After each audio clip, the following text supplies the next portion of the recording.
बहुत सारे लोगों का सपना होता है कि वो कोई बिजनेस करें, लेकिन अपने सपने को पूरा कैसे करें इसको लेकर उनके माइंड में कंफ्यूजन्स बनी रहती है कि बिजनेस को कैसे शुरू करें, कौन सी चीज़ों को ध्यान में रखें, वो डिसाइड ही नहीं कर पाते।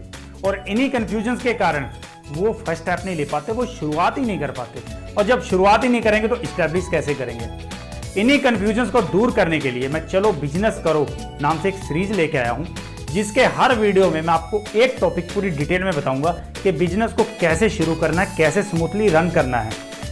ये टॉपिक जो है ये मोस्टली मेरे खुद के एक्सपीरियंस से। किसी भी चीज की शुरुआत एक आइडिया से होती है। पहले आइडिया माइंड में आता है, उसके बाद वो चीज रियलिटी में आती है। ऐसे ही बिजनेस का है, बिजनेस से रिलेटेड पहले एक आइडिया माइंड में आएगा, उसके बाद वो बिजनेस रियलिटी में आएगा, ग्राउंड में आएगा।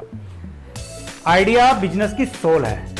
जितनी मजबूत, जितनी स्ट्रॉन्ग ये सोल होगी, उतना ही सक्सेसफुल आपका बिजनेस होगा। जितना अच्छा आपका आइडिया होगा, उतने ही ज्यादा चांसेस हैं कि आप उस बिजनेस को इस्टेब्लिश कर पाओगे बढ़िया तरीके से। बिजनेस आइडिया इनोवेटिव और क्रिएटिव होना चाहिए, इन दोनों को मिलाकर बनना चाहिए।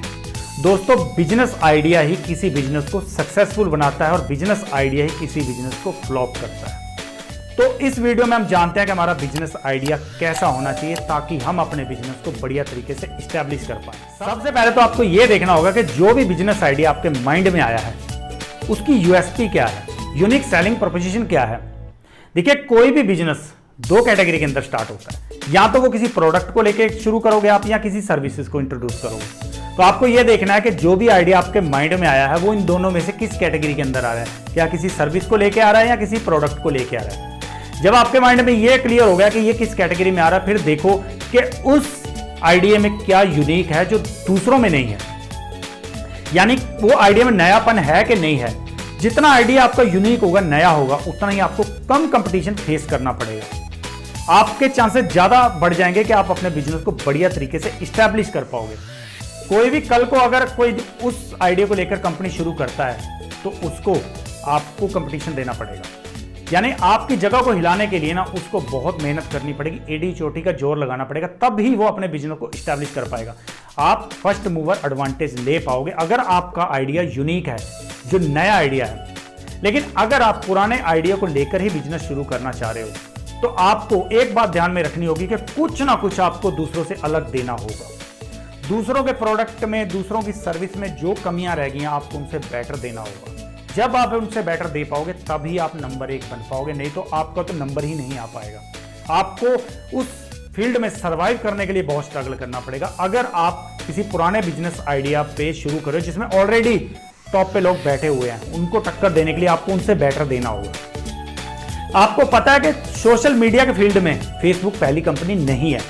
इससे पहले माई स्पेस फेसबुक से पहले लॉन्च हो चुकी थी और लोगों के पास उस वक्त कोई भी ऑप्शन नहीं था, तो मजबूरी में उनको माई स्पेस यूज करनी पड़ती थी। माई स्पेस की सर्विसेज थी वो बहुत ही पुअर थी, लोग सेटिस्फाइड नहीं थे। फेसबुक ने इसी चीज का एडवांटेज लिया, उसने माई स्पेस की कमियों को दूर करके फेसबुक को लॉन्च किया और जैसे लोगों को एक अच्छा ऑप्शन मिला तो लोगों ने माई स्पेस को छोड़ दिया और फेसबुक के साथ जुड़ते गए और फेसबुक कामयाब होती गई, सक्सेसफुल कंपनी बन गई, क्योंकि उसने माई स्पेस की जो कमियां थी जिसके कारण लोग उसे सेटिस्फाई नहीं थे, उसने उन चीजों को दूर किया। जितना कस्टमर को सेटिस्फाई कर पाओगे उतने ही चांसेस है कि आप ग्रो कर पाओगे। और कस्टमर को सेटिस्फाई करने के लिए आपके प्रोडक्ट के अंदर, आपकी सर्विसेज के अंदर कुछ यूनिक होना चाहिए जो दूसरों से हटके हो। उसके लिए आपको अपने कंपटीटर को देखना होगा। तो पहली चीज है कि अपने बिजनेस आइडिया में यूएसपी देखो कि आपके बिजनेस आइडिया की यूएसपी क्या है। उस बिजनेस के कामयाब होने के ज्यादा चांसेस रहते हैं जो बिजनेस लोगों की कोई ना कोई प्रॉब्लम सॉल्व कर रहा हो। और आपका बिजनेस आइडिया लोगों की कौन सी प्रॉब्लम सॉल्व कर रहा है। जो भी आपके पोटेंशियल कस्टमर हैं, आप उनकी लाइफ में क्या वैल्यू ऐड करने जा रहे हो, उनकी कौन सी प्रॉब्लम सॉल्व करने जा रहे हो। अगर आपको सैकड़ों कमाने हैं तो सैकड़ों लोगों की प्रॉब्लम सॉल्व करो, और अगर आपको थाउजेंड्स कमाने हैं तो थाउजेंड्स लोगों की कोई प्रॉब्लम सॉल्व करो, और अगर आपको बिलियन कमाने हैं तो बिलियन लोगों की कोई ना कोई कॉमन प्रॉब्लम सॉल्व कर दो। आप ऑटोमेटिकली ही बिलियनर बन जाओगे, आपका बिजनेस $1 बिलियन में हो जाएगा। तो पहले आपको यह देखना है कि आपका जो बिजनेस आइडिया है, जिस प्रोडक्ट या सर्विस को लेकर आप बिजनेस शुरू करने जा रहे हो, वो लोगों की कौन सी प्रॉब्लम सॉल्व कर रहा है। क्योंकि जो बिजनेस आइडिया लोगों की प्रॉब्लम सॉल्व करेगा वो बिजनेस आइडिया लोगों के बीच में ज़्यादा पकड़ बना पाएगा। आप ढूंढो कि जो भी आपके पोटेंशियल कस्टमर हैं वो आज तक अपनी प्रॉब्लम को किस तरीके से सॉल्व करते जा रहे हैं और आप कैसे उनके इसी प्रॉब्लम सॉल्विंग मेथड को बेटर कर सकते हो, उनकी लाइफ की इसी प्रॉब्लम को बेटर तरीके से दूर कर सकते हो। जितनी ज़्यादा आप प्रॉब्लम लोगों की सॉल्व करते जाओगे उतने ज़्यादा लोग आपके साथ जुड़ते जाएंगे और जितने ज़्यादा लोग आपके साथ जुड़ते जाएंगे उतना ज़्यादा आपका बिजनेस ग्रो करता जाएगा। कोई भी बिजनेस नेटवर्क के ऊपर डिपेंड करता है और नेटवर्क बनता है लोगों के जुड़ने से। जितनी ज़्यादा आप लोगों की लाइफ में वैल्यू ऐड कर पाओगे, जितनी ज़्यादा उनकी प्रॉब्लम सॉल्व कर पाओगे, उतने ज़्यादा चांसेस होंगे कि आप अपने बिजनेस को बढ़िया तरीके से इस्टेब्लिश कर पाओगे। आपका फोकस प्रॉफिट अर्निंग पे नहीं होना चाहिए, आपका फोकस पहले होना चाहिए कि लोगों की प्रॉब्लम कैसे मैं सॉल्व करूं, कैसे उनकी लाइफ को बेटर कर पाऊं। जब आप लोगों की प्रॉब्लम सॉल्व करके उनकी लाइफ को बेटर करना शुरू कर दोगे तो प्रॉफिट तो आपके पास ऑटोमेटिकली जनरेट होने लग जाएगा। पहला आपका फोकस रहना चाहिए लोगों की प्रॉब्लम सॉल्व करने। जितना आप कस्टमर को सेटिस्फाई करोगे, जितना आप कस्टमर की प्रॉब्लम को दूर करोगे, उतने ही चांसेस ज्यादा होंगे कि आप अपने बिजनेस को बढ़िया तरीके से आगे लेके जाओगे। आपके माइंड में जब कोई बिजनेस आइडिया आ गया उसके बाद उसकी मार्केट डिफाइन करो। आप देखो कि लोगों को उसकी जरूरत है कि नहीं है।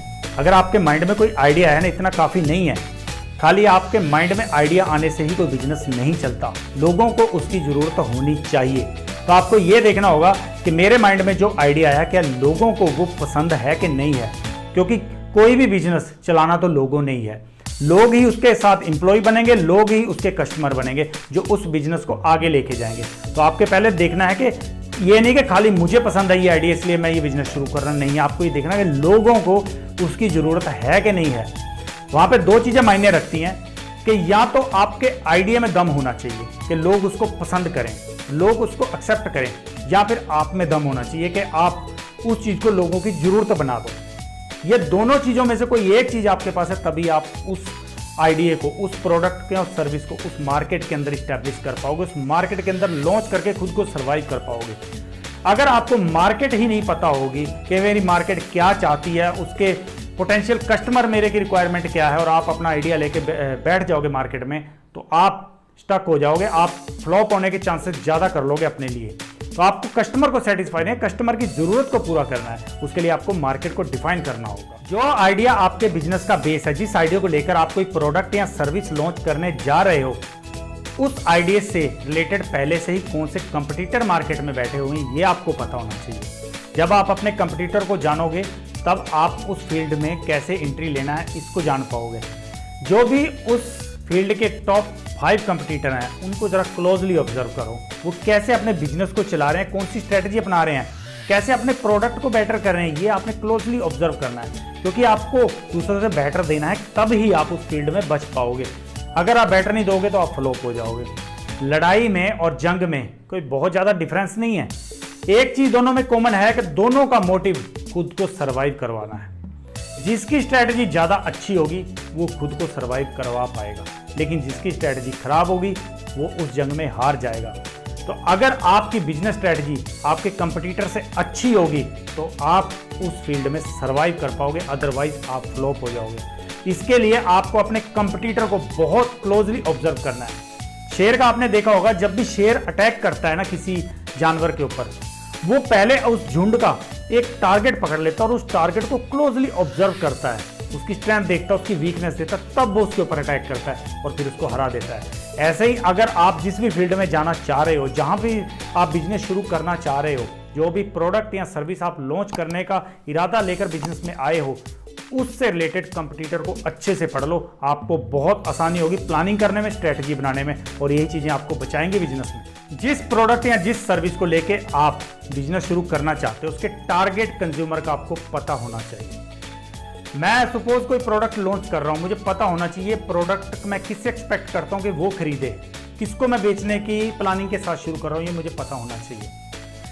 हर बिजनेस या कंपनी का प्राइम मोटो होता है कस्टमर को सेटिस्फाई करना। जो प्रोडक्ट या जो कंपनी जितने बढ़िया तरीके से कस्टमर को सेटिस्फाई कर पाएगी वो कंपनी सरवाइव कर पाती है, टॉप पे पहुंचती है उस फील्ड की। तो अपने कंज्यूमर को जानना बहुत जरूरी है कि मेरा कंज्यूमर एक्सपेक्टेड किस ग्रुप से होगा, किस एज ग्रुप से होगा, किस स्टेटस से होगा, किस जेंडर का होगा, ये पता होना बहुत जरूरी है, क्योंकि इससे स्ट्रेटजी बनाना आसान हो जाता है। यूथ की मेंटलिटी अलग है, मैच्योर पर्सन की अलग है। तो यूथ को अट्रैक्ट करने के लिए उसके अकॉर्डिंगली स्ट्रेटजी बनानी होगी, उसकी नीड के अकॉर्डिंगली प्रोडक्ट को कस्टमाइज करना होगा। वहीं अगर हम किसी मैच्योर पर्सन को अपने प्रोडक्ट का कंज्यूमर बनाना चाहते हो तो हमें उसकी मेंटलिटी के अकॉर्डिंगली अपने प्रोडक्ट को लॉन्च करना होगा, अपनी स्ट्रेटजी को बनाना होगा। बच्चों को अट्रैक्ट करना है कुछ और तरीके से सोचना पड़ेगा, लेडीज को अट्रैक्ट करना है कुछ और तरीके से सोचना पड़ेगा। तो हमें पता होना चाहिए हमारा टारगेट कंज्यूमर है कौन, तब हमें स्ट्रेटजी बनाना आसान होगा। सपोज मैंने कोई कॉस्मेटिक प्रोडक्ट लॉन्च करने की प्लानिंग कर ली, हम मुझे ये पता होना चाहिए ये प्रोडक्ट है किसके लिए, मेल के लिए या फीमेल के लिए, क्योंकि मेल के लिए उसी प्रोडक्ट के पैरामीटर कुछ और हो जाते हैं और लेडीज के लिए सेम प्रोडक्ट के कुछ और पैरामीटर्स हो जाते हैं। तो हमें उनके अकॉर्डिंगली, उनकी नीड के अकॉर्डिंगली ये प्लान करना है कि मेरा ये प्रोडक्ट किस कैटेगरी के पास जा रहा है। आप लेडीज मार्केट में जाके जेंट्स प्रोडक्ट नहीं बेच पाओगे और जेंट्स मार्केट में जाके लेडीज प्रोडक्ट को बेचना बहुत मुश्किल है। तो आपको अपनी कैटेगरी, आपको अपना कंज्यूमर पहले एनालाइज करना होगा कि मेरा कंज्यूमर है कौन, मैंने अपना प्रोडक्ट बेचना किसको, उसके अकॉर्डिंगली आपने प्लानिंग करनी है, उसके अकॉर्डिंगली आपने स्ट्रेटजी अपनानी है और अपने प्रोडक्ट को उनकी नीड के अनुसार ही आपने कस्टमाइज करके उन तक पहुंचाना है, उनके बीच में पकड़ बनानी है अपने प्रोडक्ट की।